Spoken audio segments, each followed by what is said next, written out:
element. Another one is the prediction element. Astronomical element is fine. That is scientific. Whereas the prediction part, the astrological part is totally subjective. Subjective, and there is no science behind it. So we should be clear in drawing that line between the astronomical part and the astrological part. Astronomical part in the horoscope is fine, but the astrological element is totally fictitious. So when I ask about this scientific background, they shows the astronomical part and they just hide the astrological part. That's the, the crookedness of those who believe in horoscope. Maybe my words are a bit harsh, but I don't have anything else than that.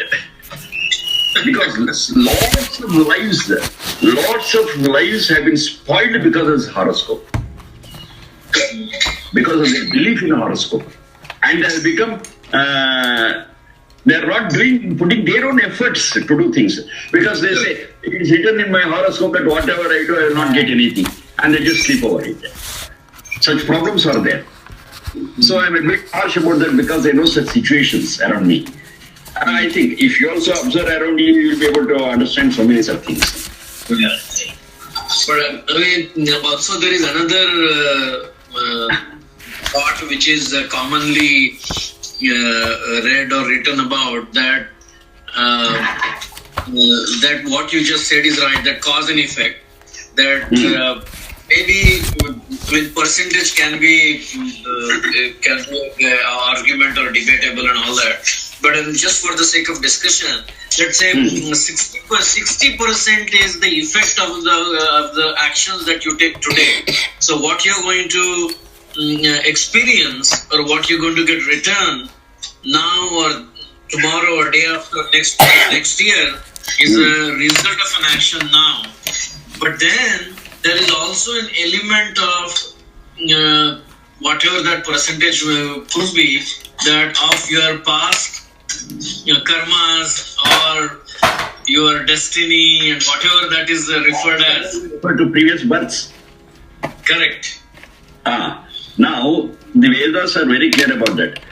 Past karmas, of course, they affect the future. That's there. But all that account is settled in the very first moment of this life. Yeah. The very first moment.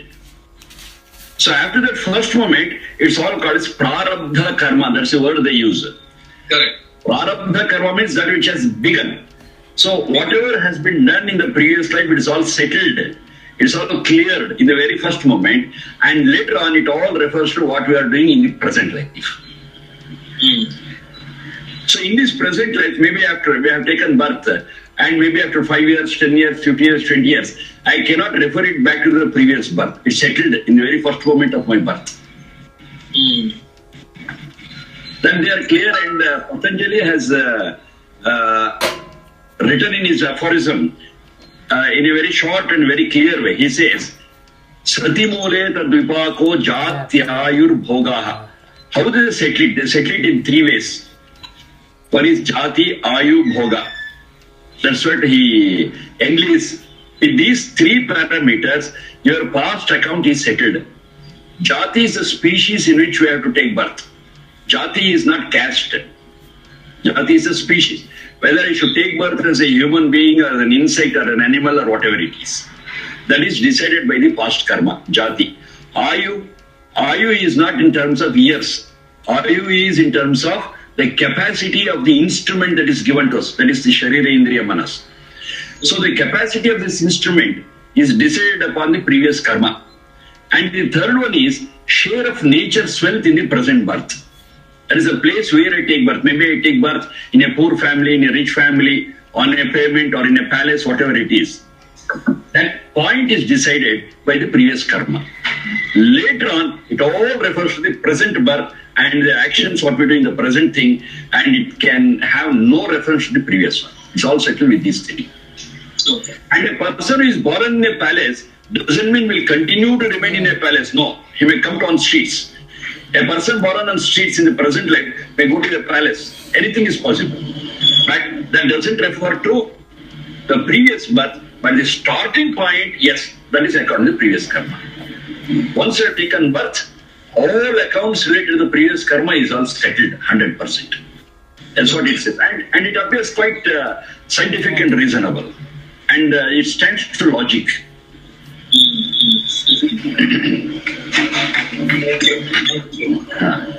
Anyhow, you can think about it once again. And if you still have any question, you are welcome. Yeah.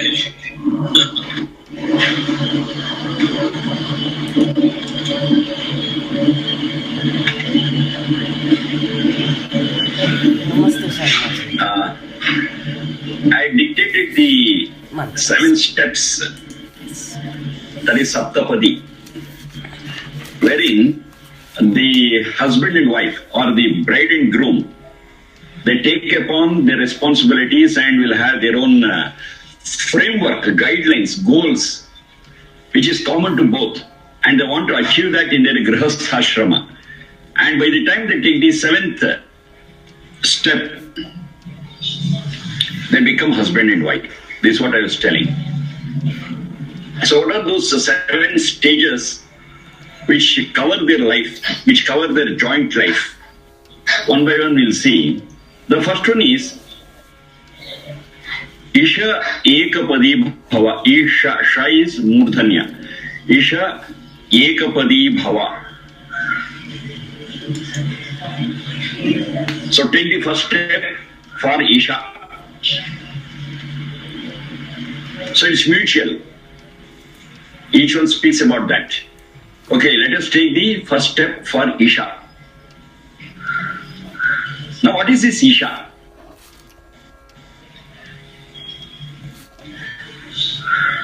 Isha is Isham iti Annanama.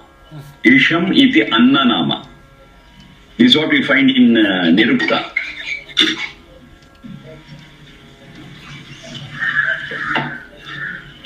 And another meaning is there. Ishi Ichayam. Ishi Ichayam. Isha Abhikshni. That's another one, root. Ishi Ichayam. Isha Abhikshni. Abhikshni also means Icha. Isha Ichayam. Isha Abhikshni. Isha Miti Annanama. These are the 3 things what we have got. Ishi Ichayam is to be understood as volition. That's the word we use, volition or willpower. Volition or willpower. So you should take the first step for volition or willpower or determination.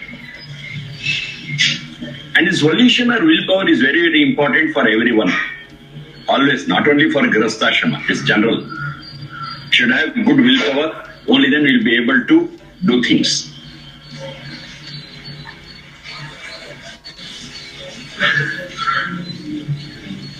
Shanti Bhagini, ಸ್ವಲ್ಪ video adjust ಮಾಡಬೇಕು ಒಂಚೂರು. ನಿಮ್ದು ಸರಿ ಆಯ್ತಾ? ಕೆಳಕ್ಕೆ ಹೋಗ್ಬೇಕಂತ camera ಕೆಳಕ ಮೇಲ. ಯಾ ಒಂದ್ ನಿಮಿಷ. ಯಾ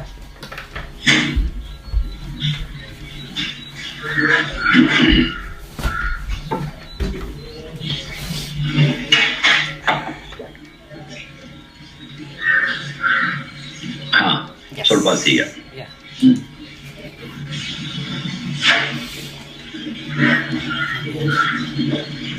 So this willpower is essential for everyone, in everyone's life. Here it is emphasized because they are taking upon them some special responsibilities in Vivaha. The very meaning of the word Vivaha is to take upon us some special responsibilities. So because they are about to take some special responsibilities, now they have to will, they have to determine, yes, we are going to take up these responsibilities and discharge them satisfactorily. So that they have to determine, they have to apply their volition, they have to apply their willpower. So let us have that. Let us concentrate upon it and let both of us determine, both of us use our willpower to achieve the goal what we are fixing up now in this Vivaha Samskara. Isha Ichaya Isha, Abhikshniye. They are the roots. Then another very important thing is Isham is the Annanama. For food, let us take the first step. For willpower plus food. And speaking of taking the first step for food, it has a lot of significance and it needs little explanation. Now the whole society has been divided into 4 ashramas. 4 ashramas. That is, they say it as Brahmacharya ashrama, Grihastha Vanaprastha and Sannyasa. These are the 4 ashramas. Now, all of them who are in any of these ashramas, they need their food, clothing and shelter, basic needs. Everyone needs it. Now they have made a sort of an interdependency among these 4 ashramas. And that is the beauty of Vedic society and Vedic culture.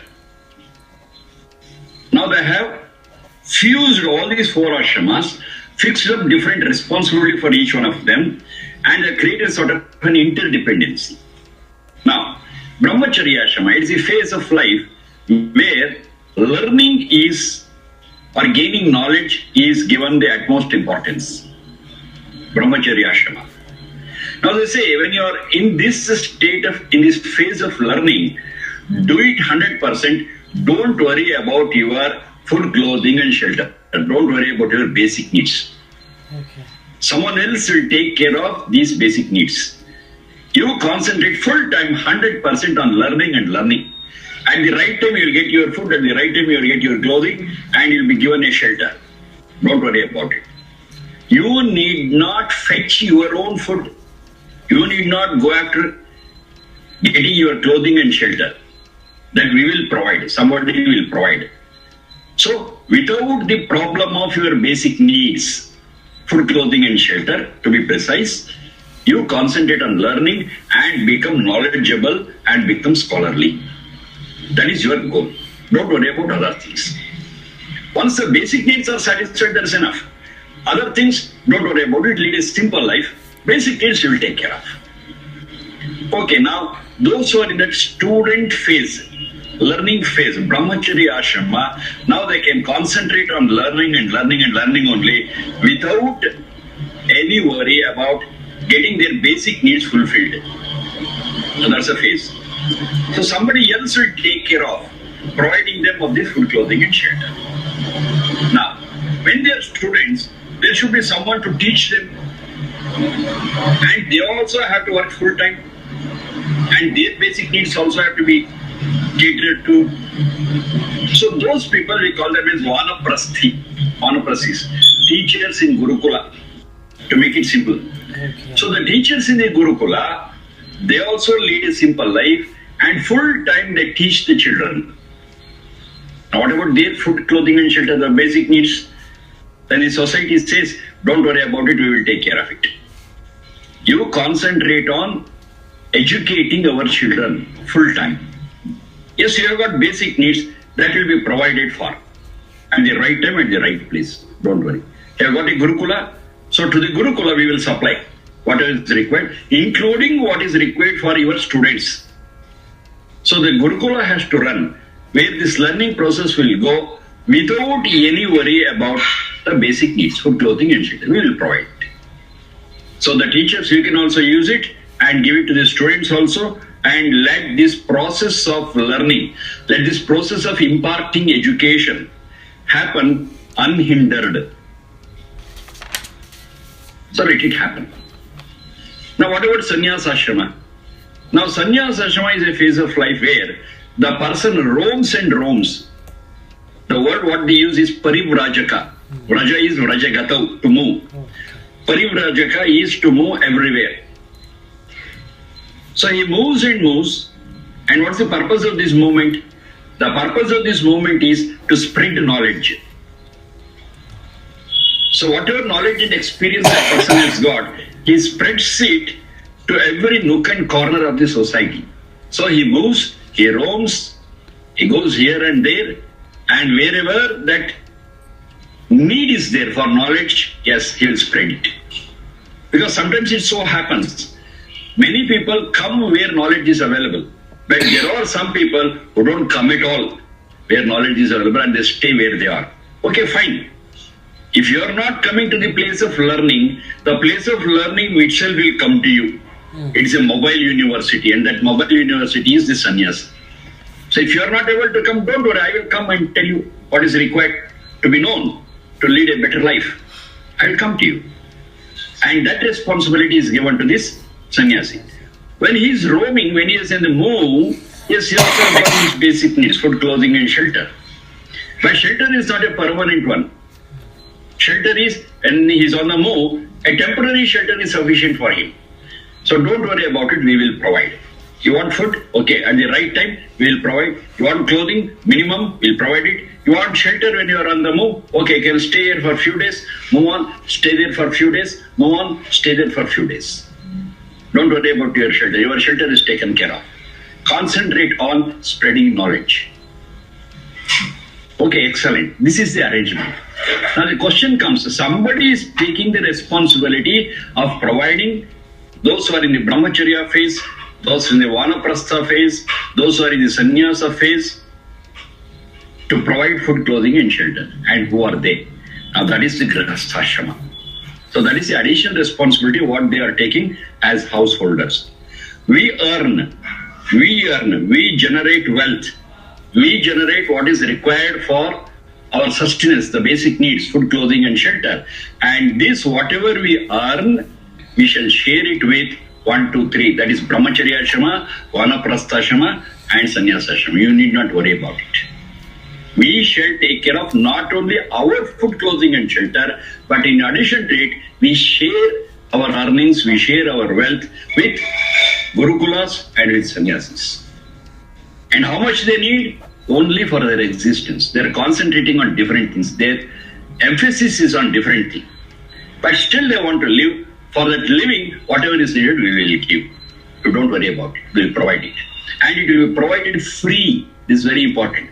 The food, clothing and shelter required for the brahmacharis, the vanaprasthis and the sannyasis, we provide it free. It is our contribution to the society. And the whole process, what is going on in all the three is spreading of knowledge, learning, teaching. Learning, brahmacharya ashrama, teaching, vanaprastha ashrama, and spreading knowledge, sannyasa ashrama. Now the ultimate emphasis or ultimate importance is to spreading of knowledge. Because a society where people are educated in the real sense, yes, that society is a peaceful society. That society itself, if you want to call by the name, is heaven. There is no heaven after death. This is heaven, what we can create here. So, create a heaven here by spreading knowledge. Where there is knowledge, yes, there is accommodation. Where there is knowledge, there is friendship. Where there is knowledge, there is love. The whole society will be calm and peaceful. No fights, no disturbances, no discriminations. That society will be an ideal society. So to prepare such an ideal society, to form such an ideal society, what we need is education in the real sense. Knowledge in the real sense. Learning in the real sense. So that's why they give a lot of importance to learning, teaching and spreading of knowledge. And all the three phases you do it, we as householders, we will take care of all your basic needs. Is our responsibility. So whatever food we earn, a part of it is for the other three. Isha ekapadi bhava. Ishamite annanama, the food or the food, clothing and shelter, that food is representative for all the three. Okay. The basic needs of yours, we shall take care of. Now this is the responsibility what the bride and groom are taking upon them at the time of vivaha samskara. So vivaha samskara is not just totally a private understanding between a male and a female for their enjoyment. No. Of course, that enjoyment is there. But more than that, they are taking up certain responsibilities for the sake of well-being of the society. And that's why it is called as vivaha, special responsibilities. What is their special responsibility? To contribute, to sustain Brahmacharya Ashrama, Vanaprastha Ashrama and Sannyasa Ashrama. We will take care of. Because I get in return, that's interdependency I was telling. Yes, in Grihastha Ashrama we beget children. What about their education? So to maintain a system where they are educated. So Brahmacharya Ashrama is established and we will send our children to Gurukula and they become knowledgeable. For that we have to maintain that, okay, for that sake we are contributing to it.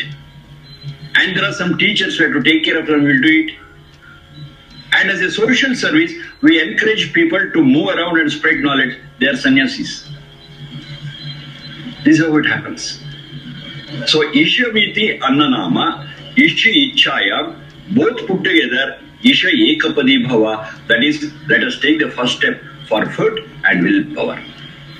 Okay. So this is what they come to an understanding. The bride and the groom, they come to an understanding. Okay, in our life, this shall be our goal. This is the way we shall lead our Grihastha life. Now the same thing is the basic knowledge we have got it from the Vedas. Upon it, we find some complementary remarks in Ramayana and Mahabharata also, just to quote. In one place it says, Shaturnam Ashravanam Hi Garhastyam Shreshtham Uttamam. Chaturnam Ashramanam Hi Garhastyam Shreshtham Uttamam. Another version is also there. Chaturnam Ashramanam Hi Garhastyam Moolam Uttamam. Now that's at the base. The whole society rests on Grihastha Ashrama. They depend on Grihastha Ashrama.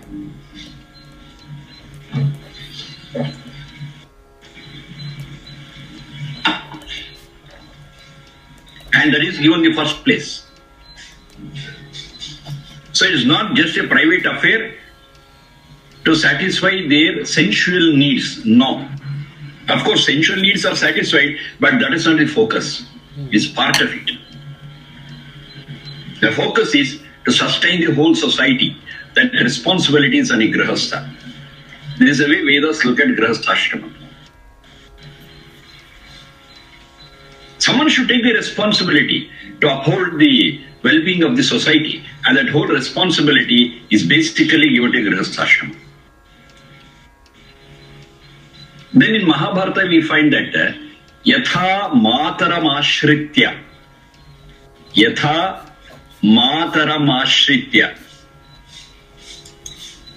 Sarve Jivanti Jantavaha Yatha Mataram Ashritya Sarve Jivanti Jantavaha Tatha Garhastyam Ashritya Vartante Itarashramaha.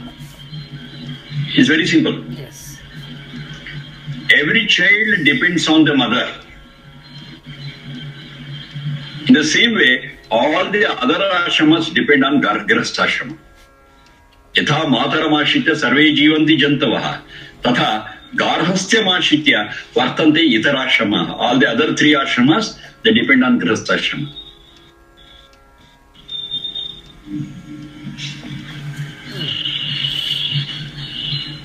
Now finally, what to understand is, this is an interdependent system, interdependent community, where this Grihastha Ashrama takes care of the basic needs of the other three ashramas, and all the other three ashramas work for the well-being of the Grihastha Ashrama and the society. They spread knowledge, they learn, they teach, so it's all knowledge-oriented. Brahmacharya, Vanaprastha, Sannyasa, and the sustenance part of it, the supporting part of it is from the Grihastha Ashrama. Now you should be able to appreciate the social structure they have built like this. This is exclusive to Vedic thought. It's exclusive to Vedic thought. They are very clear as to how these ashramas should function and how they have to be interdependent and how the benefits are shared by all the four ashramas. Each one contributes to the society and the final result is for all.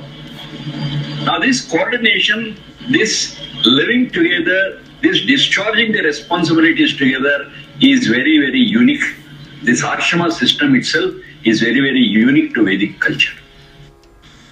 And of course, this seems to be very, very scientific and ultimate.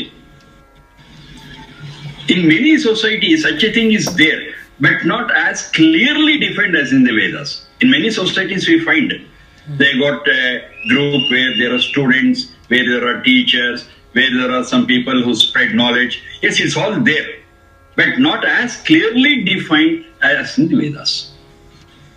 For any society to sustain, these things have to be there, whether clearly defined or otherwise. Every society should have these elements, these factors, and they have to be interdependent, and the society will sustain.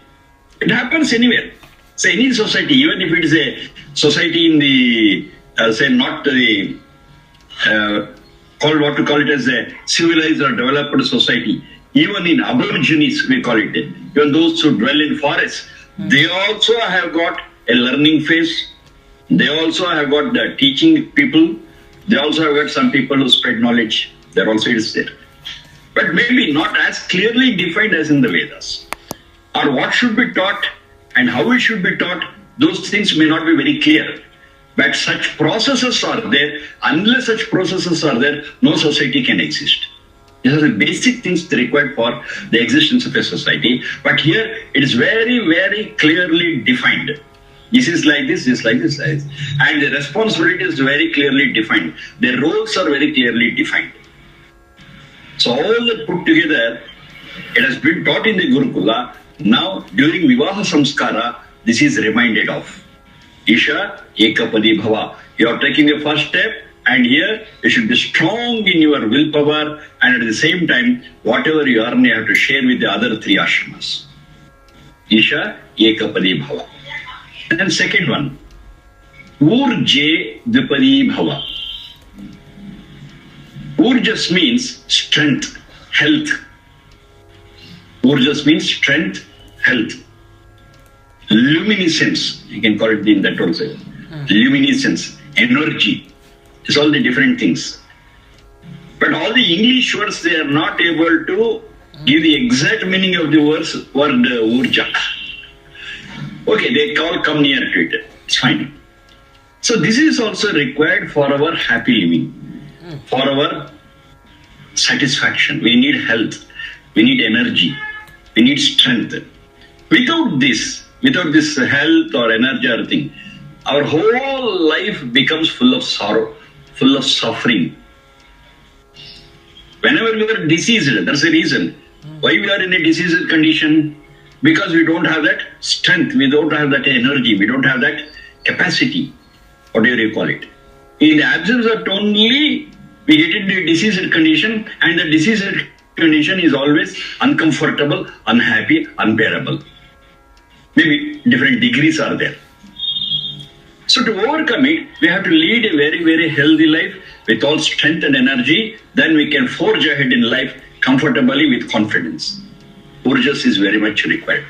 So we shall plan in our future life as husband and wife to gain this. So to gain the urjas, to gain that health and strength, okay, whatever to be done, we shall do it. Whatever is required for you, I will give the support. Whatever I want, you give the support. And with understanding, we shall do it. So this is the understanding they come to, that is bride and groom in the second step. So in speaking of strength, when I'm speaking of energy, when I'm speaking of the power, it has to be understood at different levels. This is also very important. Because whenever we speak of health, generally the first thing what comes to our mind is physical health. Fine, physical health is there. But physical health is not the end of it.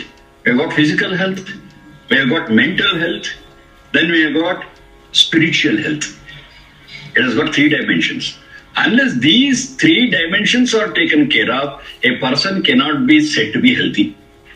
Physically, he may be very strong, but he is mentally upset, all his strength becomes a big zero. Maybe a person is mentally very strong, but is not physically capable. Whatever strength he has got mentally, it cannot be executed. It cannot be practiced because physically he is weak.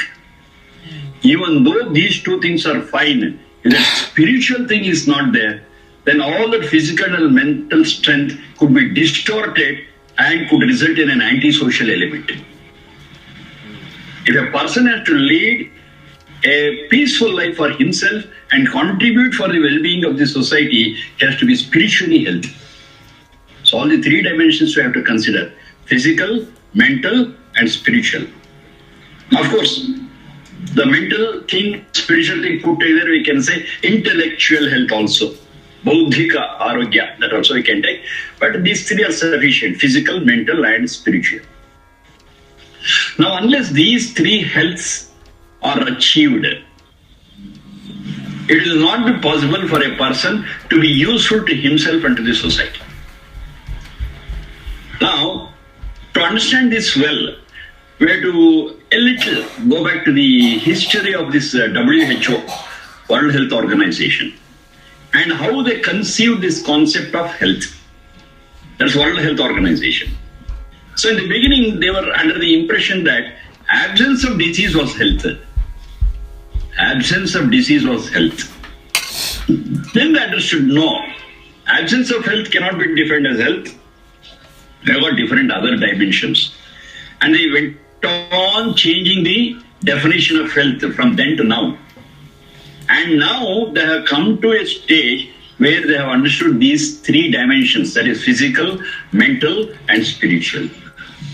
You may be surprised, this definition of health was very clearly given in Ayurvedic texts thousands of years ago. You may be interested in knowing it. You can just note down that shloka from Ayurveda. Samadoshaha. Samadoshaha. Samagnischa. Samadoshaha. Samagnischa. Samadhatu. Samadoshaha. Samagnischa. Samadhatu. Malakriyaha. Samadhatu malakriyaha. Samadoshaha samagnischa samadhatu malakriyaha. Prasannatmendriya manaha. Prasannatmendriya manaha. Prasanna atma indriya manaha. Prasannatmendriya manaha. Swastha. Swastha. Ityabhidhiyate. Ityabhidhiyate. Bhamaha prana, dhamaha prana. Ityabhidhiyate. One is said to be healthy when.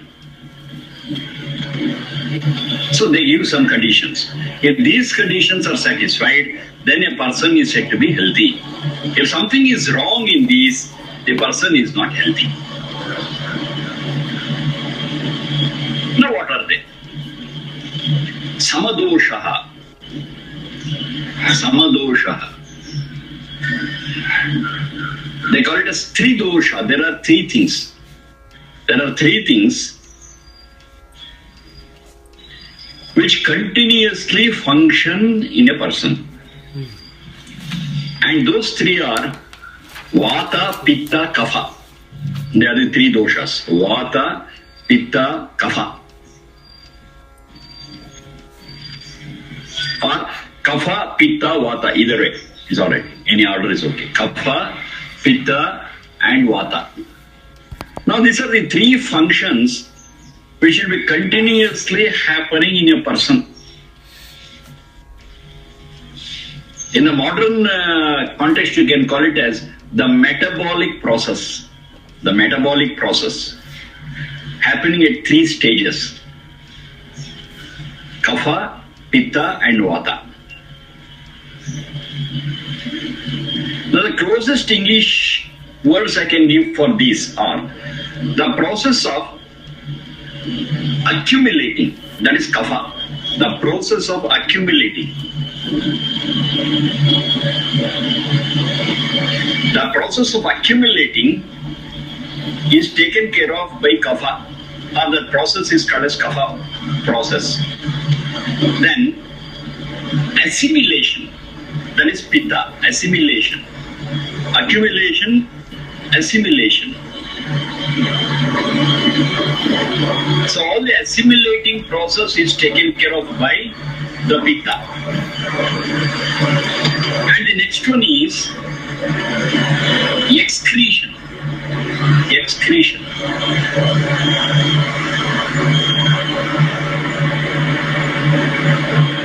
Now that is the process which goes on in the metabolism, and that is taken care of by vata.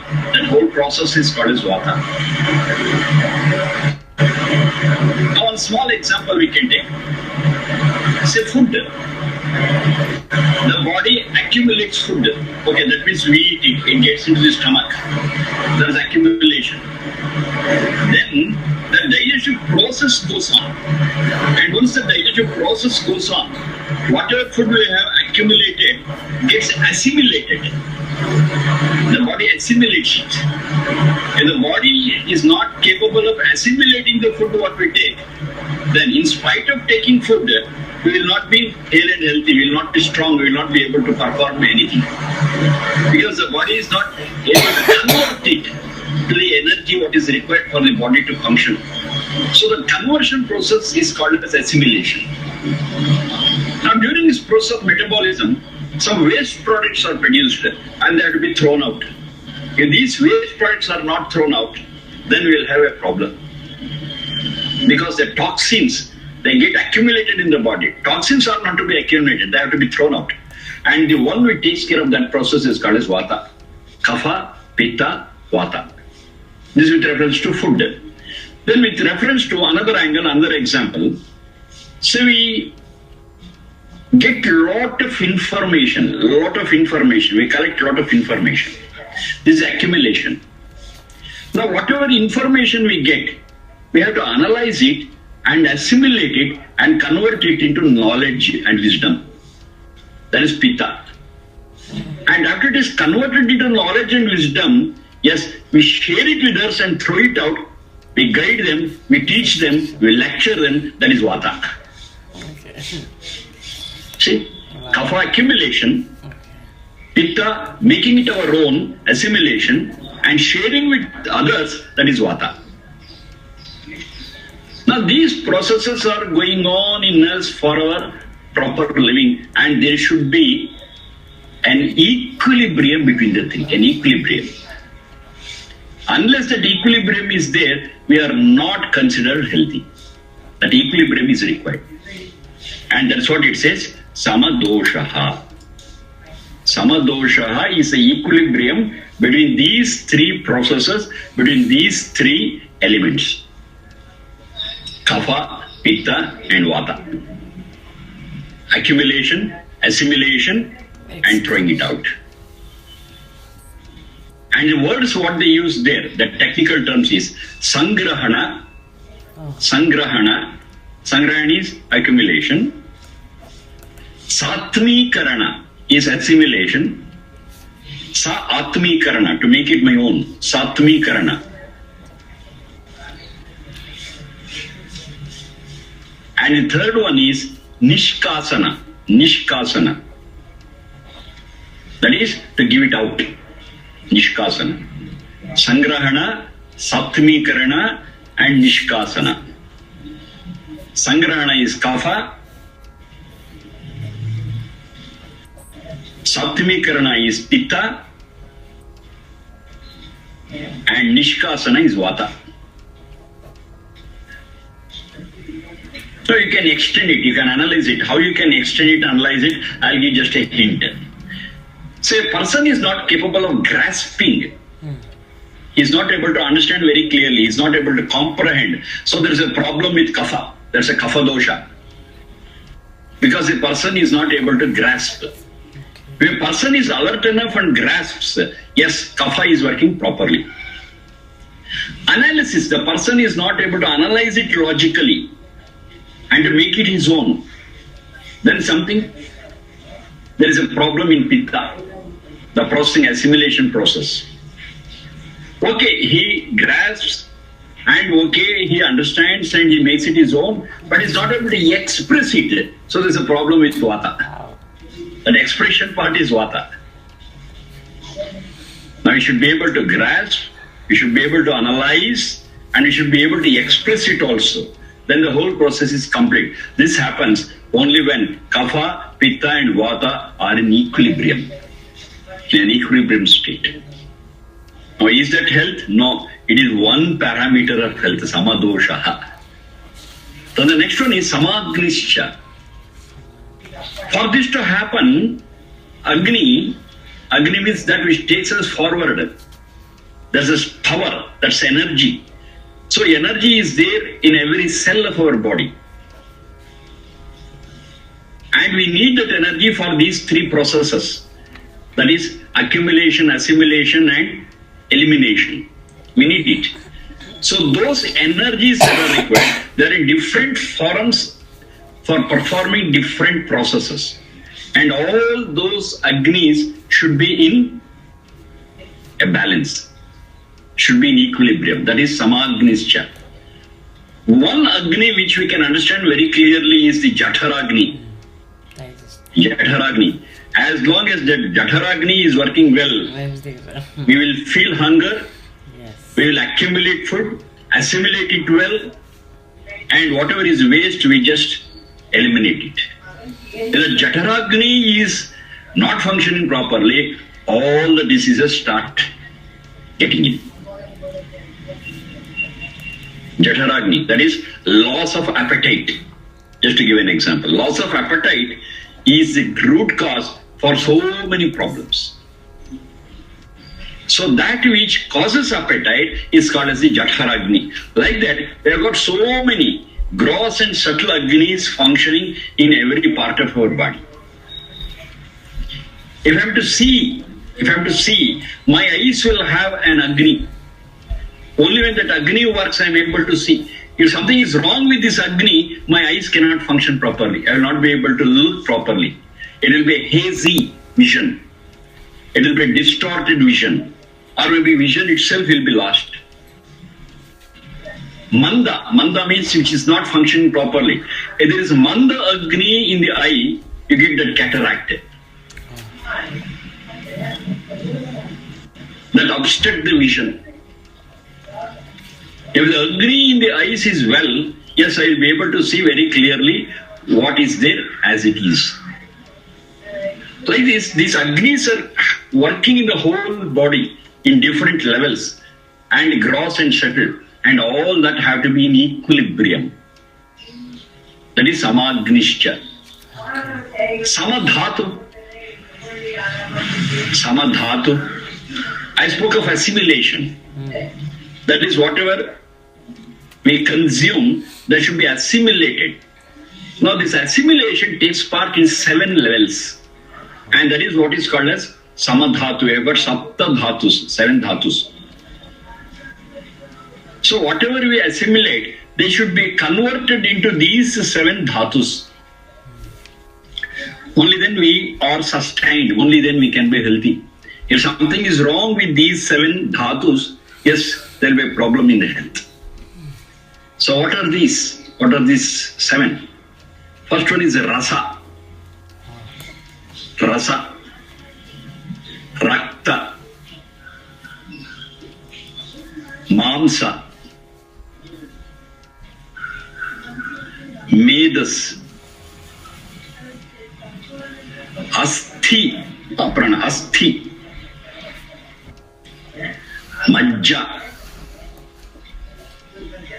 Shukra. Rasa, Rakta, Mamsa, Vedas, Asthi, Majja, Shukra. Now each have got their own function in the body. And whatever is accumulated has to be converted into these. And only after conversion it is called as assimilation. That conversion is not there, assimilation is not there. I will give the closest English words for them. They are not perfect, the closest what I can. Rasa is,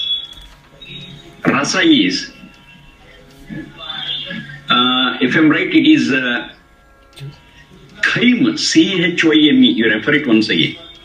C-H-Y-M-E, chyme. That is, whatever food we consume, it is ground and added with saliva. So that stage, I'll also refer what that word is. If I'm right, it is chyme, chyme. Okay. That is called as rasa. That is, the food is ground well, and to it is added saliva, and that is the first stage of assimilating things. Then after that, it gets converted into blood, rakta, rasa rakta. The next one is mamsa, muscles. Rasa rakta, mamsa. Medas, fat. Rasa rakta, mamsa, medas. Then is asti, bone. Majja, bone marrow. Majja, bone marrow. Shukra, the concentrated strength. The concentrated strength of it. At a gross level, it is understood as a sperma of the ovum, Shukra, which is capable of reproducing. That's a gross level. That's not the entire meaning of it. You can take it as a creative power. You can take it as a creative power. Maybe physically, maybe mentally. Creativity will be there in our mind also. For that also we need the Shukra. Shukra is a creative element. Creative element. Rasa, Rakta, Mamsa, Medo, Asti, Majja, Shukrani. These are the 7 dhatus which are required for sustenance. If there is an equilibrium between these, yes, the person is said to be healthy. If there is no equilibrium, something is wrong. Say a person is suffering from anemia. An example I'm giving, anemia. So something is wrong with the second dhatu. What is that? Rakta. Blood is not healthy. Leukemia, blood cancer we call it. It is because of some problem with the second dhatu. You see, that's a disease. If the second dhatu is not functioning properly, is not there in an equilibrium state, then there could be anemia, there could be leukemia. Similarly, you can go for any other thing also. If there is something wrong with bones, something wrong with the bones, that is asti.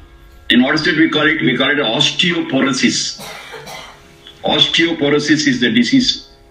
That is all bones become brittle. They can break even with a small impact. With a small impact, if it is going to break down, we call it as a diseased condition called osteoporosis. So something is wrong with that asti. And bone marrow. There is something wrong with the bone marrow that results in malfunctioning of the kidney. There is a problem. Certain secretions will happen in the bone marrow and they prompt or maintain the functioning of the kidneys well. If something is wrong in the bone marrow, it affects the kidney. So these are all diseased conditions. And the root of all these diseases will be in one of these saptadhatus. It could be rasa, it could be rakta, it could be mamsa, it could be medas. Obesity is a problem with medas, fat. The fat should have been burned down. But those which are not burned down will get collected in the body as flab, as fat. So that results in obesity. Obesity is a problem, obesity is a disease.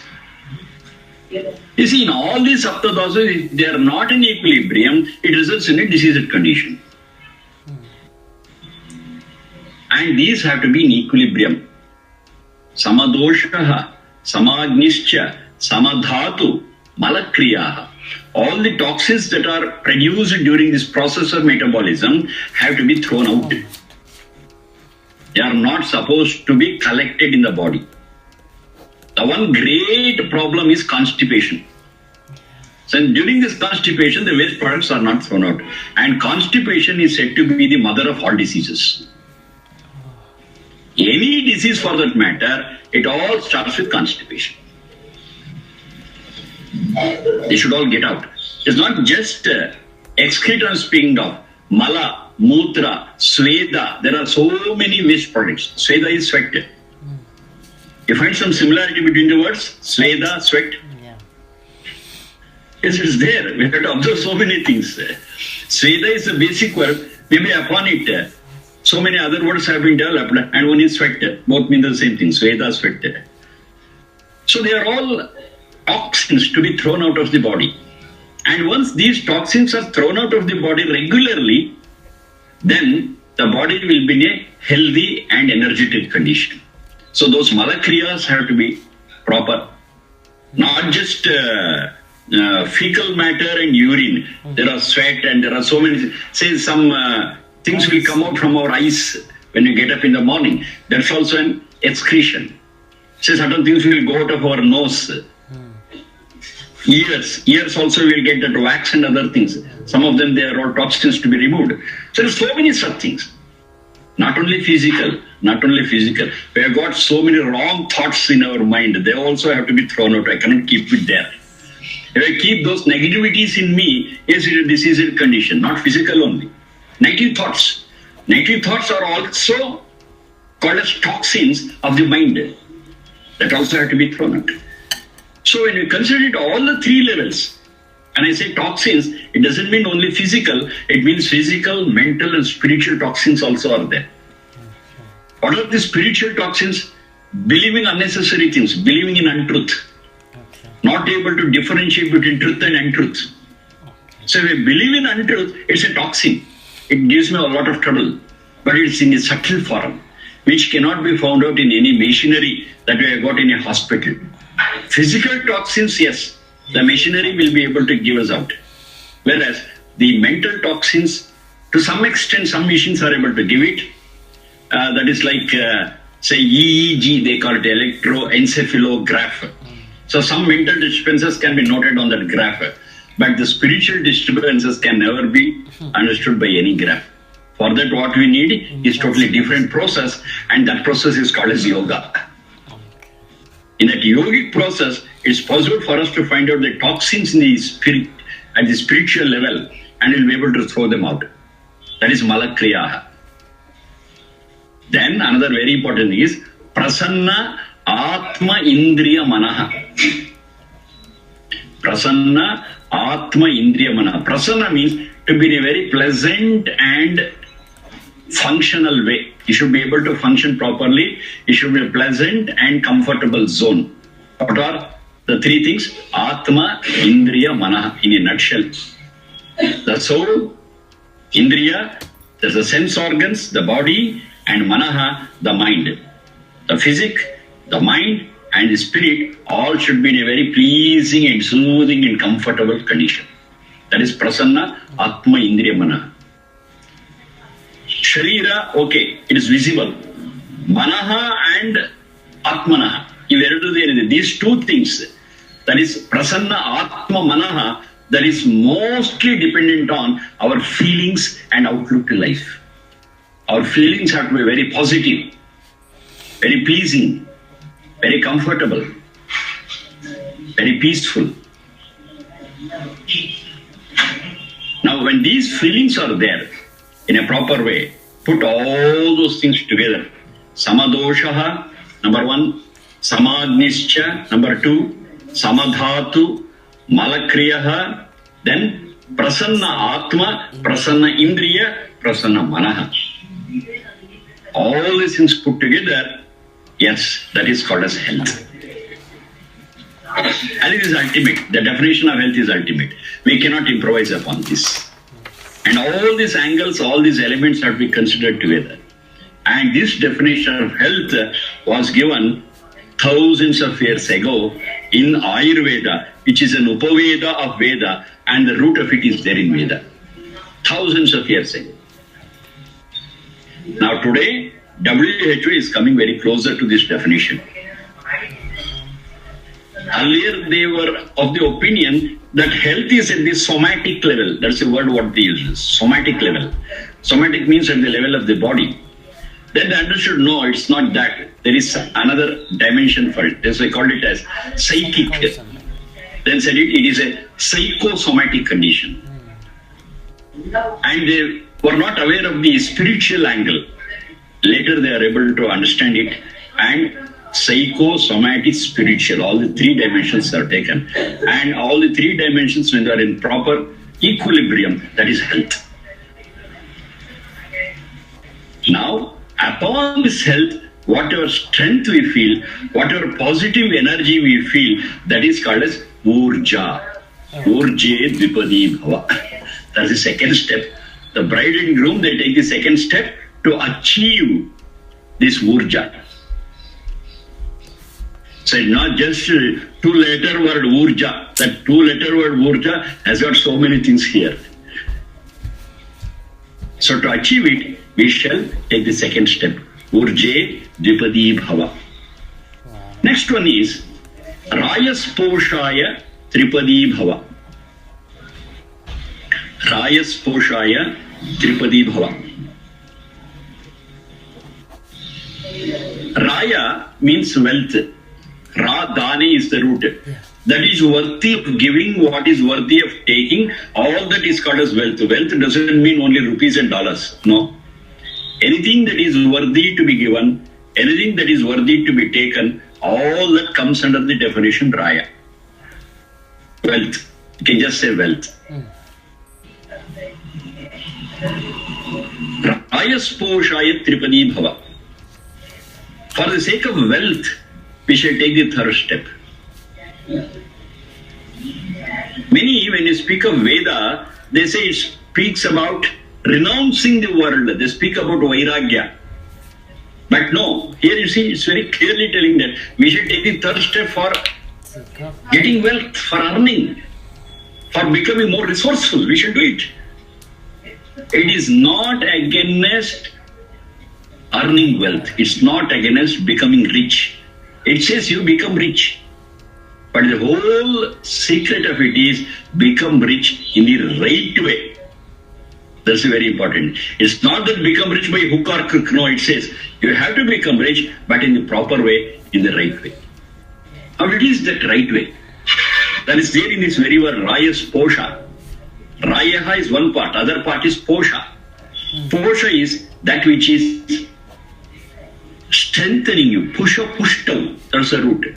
Pusha pushtav. Pushtav means to become strong, to become nourished.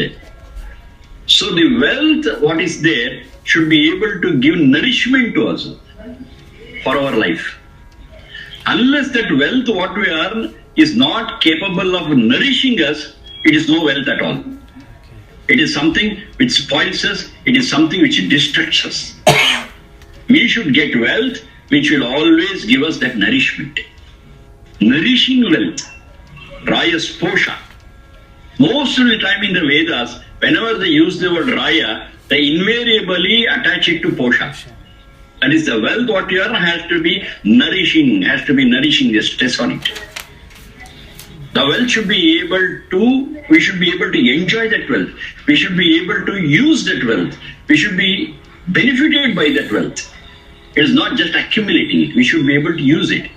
Mere stacking of wealth is of no use. That should be put to use. And that use should be to me as well as to the society. That's what it called as Rayas Posha. Now a big question comes. What type of wealth really is identified as Rayas Posha? What type of wealth? That is, in what way if you earn it, it becomes really Rayas Posha?